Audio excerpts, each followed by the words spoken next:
ngomong ini yang pertama ada Darva Moksa dan Niki Ahmad yang lagi di UKS. Lalu saya Rizky Ramadhani, saya Kondisi Waliana Sina.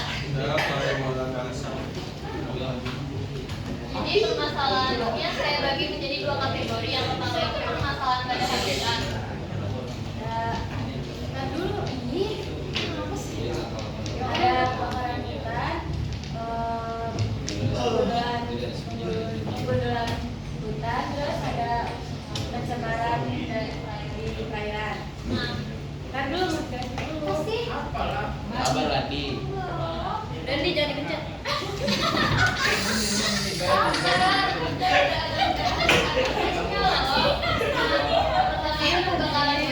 Kebakaran hutan ini banyak faktornya. Salah satunya ada yang buang puntung rokok sembarangan di tanah yang di rumput kering, jadinya mancing api, terus lama-lama jadi menyebar. Karena apalagi kalau misalnya lagi musim kemarau itu rawan banget kebakaran di hutan kalau misalnya rumputnya itu kering. Yang kedua ini pembunuhan hutan atau deforestasi. Deforestasi ini banyak banget alasannya, salah satunya karena kebutuhan tanah buat penduduk, karena pertumbuhan penduduk di Indonesia itu termasuk cepat. Jadi tolong didengerin, bisa nggak? Ya kalau nggak mau dengerin sengaja diam, ganggu. Yang kedua ini deforestasi, alasannya ada banyak. Salah satunya itu peralihan lahan. Contohnya yang tadinya hutan buat habitat hewan itu malah dialihfungsikan jadi buat pertanian, buat peternakan. Ada juga yang buat lahan perumahan gitu, karena di Indonesia itu pertumbuhan penduduknya lumayan cepat, jadi butuh banyak lahan buat tempat tinggal penduduknya. Terus yang ketiga ada pencemaran di laut. Kadang orang-orang itu sepele sama masalah sampah. Mereka kadang ikut-ikutan yang satu buang sampah di laut, terus ikutan buang sampah di laut gitu. Nah, akibatnya ini ekosistem di laut itu jadi nggak seimbang karena banyak hewan-hewannya yang mati. Juga kadang di laut itu ada yang spesies invasi yang susah buat mati kan, jadinya makin sedikit spesies yang hidup. Lanjut. Lanjut. Nah ini salah satu kasusnya ini ada di Bromo kemarin buat foto prewedding. Mereka pakai smoke bomb, terus karena rumputnya itu kering, terus kena percikan api jadi kebakaran semuanya. Terus yang kedua ini deforestasi selama beberapa tahun di Indonesia karena saking banyaknya kebutuhan manusia yang terus berkembang. Terus yang ketiga ini tadi pencemaran lingkungan di perairan. Jadinya penampilannya kumuh, gak enak dilihat. Terus juga ikan-ikan yang hidup itu, makhluk-makhluk yang hidup di air itu jadi kualitas juga jelek. Jadi mereka lebih cepat mati, lebih cepat sakit, bisa bikin banyak sumber penyakit juga. Terus solusinya yang pertama ini ada reboisasi atau penanaman hutan ulang yang sudah berkurang. Reboisasi ini nggak perlu dilakukan secara besar-besaran, satu orang satu pohon juga udah membantu banget, nggak harus pakai organisasi atau apapun. Yang kedua ini ada reuse atau sama recycle atau 3R. Jadi reduce itu mengurangi, maksudnya mengurangi itu contoh nih, kita ke supermarket biasanya kan suka dikasih tote bag, entah itu tote bag kertas atau plastik. Nah kita mengurangi itu dengan cara bawa tote bag sendiri dari rumah, bawa tote bag kain biasanya kan.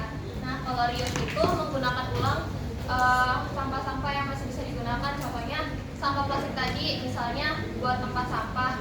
Kan kalau misalnya buat sampah kan nggak mungkin langsung ke tempat sampahnya kan, pasti dialasi dulu. Itu bisa pakai plastik yang tadi kita dapetin, misalnya abis belanja terus dapat plastik gede, itu jangan langsung dibuang. Terus recycle ini daur ulang dari limbah-limbah, biasanya itu limbah anorganik atau yang nggak bisa dikompos. Misalnya plastik, sampah plastik dari kopi gitu, itu bisa dikreasikan jadi tas yang dibuat dari plastik itu. Terus yang ketiga buang sampah pada tempatnya, misalnya di tempat sampah yang organik kayak sayur, buah, sisa-sisa itu tuh dimasukin ke tempat sampah organik, yang plastik, besi dan lain-lain itu di tempat sampah anorganik.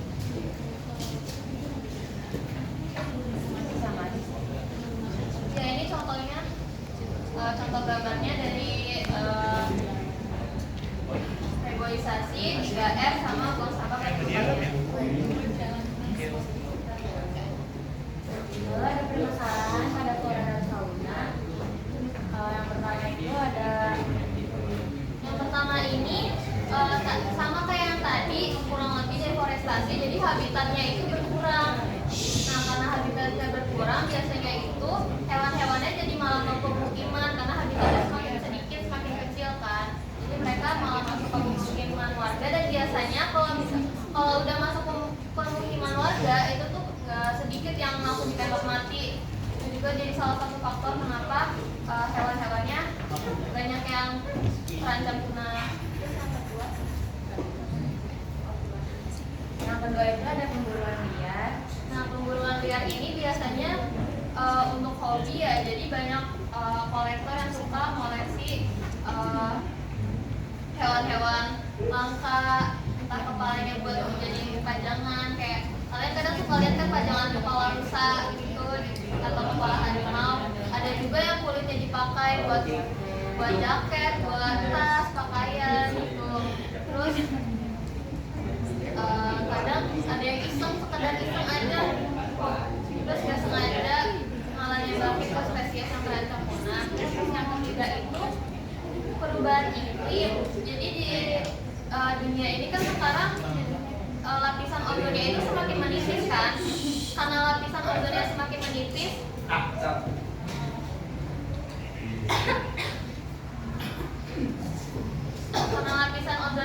menipis, suhu di dunia itu makin cepet, makin panas gitu. Kayak misal hari-hari biasa nih kita masih pagi, misal jam 9 gitu, itu udah panas banget rasanya. Itu salah satu dampak dari perubahan iklim. Terus juga banyak daerah-daerah yang sebenarnya iklimnya sedang atau dingin gitu, pas musim dinginnya udah nggak berasa sedingin dulu.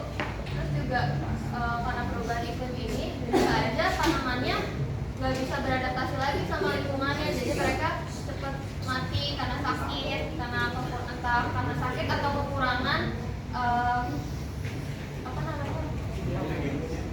kekurangan ya makanan, kekurangan makanan atau minum gitu, karena kan kalau panas kan kering ya. Nah itu dampak dari perubahan iklim.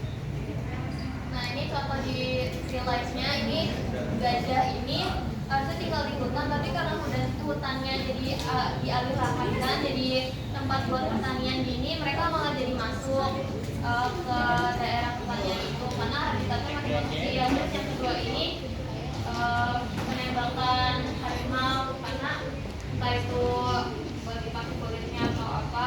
Yang ketiga itu contoh polar bear yang pakai kurus karena kekurangan, karena perubahan itu dia jadi kekurangan makanan, terus jadi nggak bisa beradaptasi sama suhunya karena mereka harus tinggal di tempat yang dingin banget kan. Tapi es di sana itu semakin lama makin mencair, jadi mereka nggak bisa tahan lama gitu. Nah solusinya ini satu, ada konservasi hewan. Kayak di buku kan ada ex situ sama in situ ya. In situ itu konservasi atau gimana ya? Konservasi itu kayak dibikin buat kayak kampung safari gitu, apa namanya? Kebun binatang. Konservasi itu kayak kebun binatang gitu, tapi nggak semuanya ada di satu habitat itu. Misalnya konservasi kan ada ex situ sama in situ. Kalau in situ itu konservasi yang ada di habitat asli si hewan. Biasanya hewannya itu nggak terlalu beragam. Sedangkan kalau misalnya di ex situ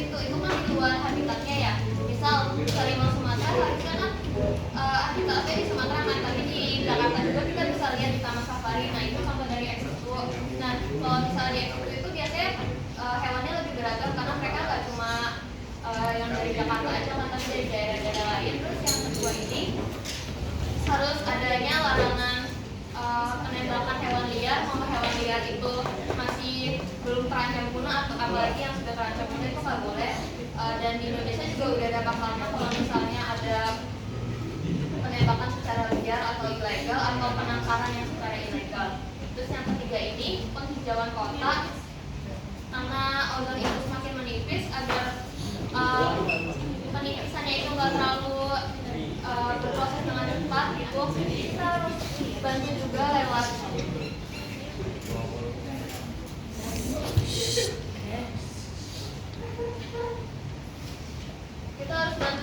penghijauannya biar semakin banyak oksigen yang semakin banyak pohon untuk melepas oksigen dan menarik karbon dioksida.